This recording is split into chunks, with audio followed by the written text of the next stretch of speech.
சரி, நம்ம கோயிலுக்குள்ள போய் சிவபெருமானை வணங்குறதுக்கு முன்னாடி இங்க கோயிலுக்கு வெளியே இருக்க நந்தியை பாருங்களேன். சிவபெருமானுக்காக செய்யப்பட்ட நந்தி மாதிரி தெரியலங்க. இந்த கோவிலுக்காக செய்யப்பட்ட நந்தி மாதிரி தான் இருக்கு. ஏன்னா உருவத்துல அவ்வளோ மிகப்பெரியதா இருக்குங்க இந்த நந்தி சிலை. ஆனா இந்த நந்தி ராஜேந்திர சோழன் அவர்கள் ஆட்சி காலத்துல செய்யலைங்க.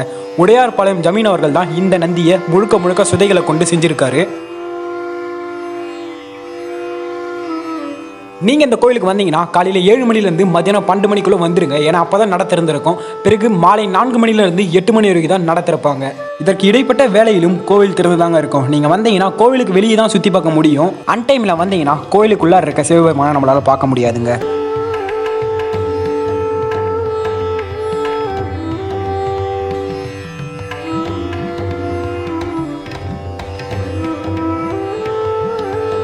சரி, இப்போ நம்ம அந்த கோவிலை சுற்றி என்னென்ன சிறப்புகள் இருக்குன்றத பார்க்கலாம்.